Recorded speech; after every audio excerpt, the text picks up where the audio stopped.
So hello guys, so the topic today is about adding of polynomials. So this topic is under to the algebra subject. So ganito yan guys. So halimbawa, meron tayong x squared plus x squared is equals to what? 2x squared. Diba guys? Kasi meron tayong invisible na 1 dito. Halimbawa, ganito naman. x4 plus x5. So yung sagot ba dyan is 2x4 plus 2x9 ba yung sagot dyan guys? Siyempre hindi. So ito yung topic na pag-aaralan natin on how to add a polynomials. Gets? So proceed na tayo sa first problem para mas lalo nyo maintindihan. Gets? So let's go! So guys, so for the first problem or first equation na sasolve natin, add these polynomials guys. Gets? So first add natin. First natin gagawin is tingnan natin mga highest exponent, which is the 4 and this one. Gets? So eto yan. So negative 4k4 minus the 3k4. Gets guys? O game. So negative 4k4 minus the 3k4. So, yung numerical coefficient lang pag-add natin. So, bali negative 7k4. So, the variable and the exponent will remain. Gets? So, etong coefficient lang guys. Gets? Next is the 3k squared and the negative 14k squared. So, ito lang yung pag-add natin kasi same sila na exponent and same sila ng variable. So, pwede natin silang pag-add. So, positive 3k, wait, tanggalin natin 3k squared minus the 14k squared. Gets? So, then 3k squared minus the 14k squared. So, yung coefficient lang, which is the 3 and 14. So, 3 minus 14 is equals to what? Negative 11k squared. Gets? So, the next is the constant. Constant na lang, ito na lang mga dalawang di natin nasa-solve. So, yan na isa-solve natin. 14 minus and 8.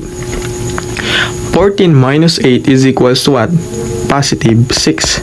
So, ito na yung final answer natin. So, the final answer is the negative 7 k4 and negative 11k squared plus 6. So, ito yung final answer natin guys. Gets? So, the next problem is next equation is the 9r squared plus the 5r squared plus the 11r plus minus 2r cubed plus the 9r minus 8r squared. Gets? So, pag-a-add natin sila. So, first, tingnan natin mga magkakasame. And magkasame ng exponent and same variable. So, which is the 3 and this one. Gets? So, this and this. Yun lang, diba guys? Sila lang dalawa. So, 9 minus 2 and 9 minus 2 is equals to 7. Then, copy the r cube. Gets? So, 7r cube.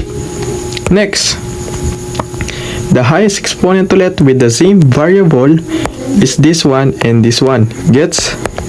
This and this. So, 5r squared minus the 8r squared. So, the coefficient 5 minus 8 is equals to what? Negative 3r squared. Copy the r squared. So, minus 3r squared. So, the next is the 11 and 9. So, 11r plus 9r. Gets? So, the numerical coefficient, the 11 and 9. Pag-add nyo sila is 20. Then, copy the r. Gets? So, the answer is 20r. So, the answer for this equation is 7r squared minus r squared minus 3r squared plus 20r. Gets? So, the next problem is the negative 10x squared plus x minus 45 plus 13x squared minus 9x plus 4. First, combine the like terms. So, this and this one is negative 10x squared plus 13x squared is equals to what? 3x squared, diba guys? Combine like terms. So, the next is what? x and negative 9x. 9 negative 9x plus x is equals to what? Negative 8x, diba guys? Minus 8x. So the last one is the constant 4 and negative 45. Negative 45 plus 4 is equals to what? Negative 41. So, ito yung final answer natin for this equation guys. Gets?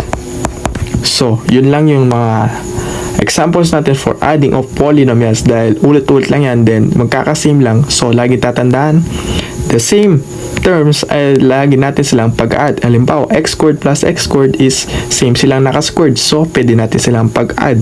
Yun lang guys. So, thank you for your support and I love you all to infinity and beyond. Goodbye.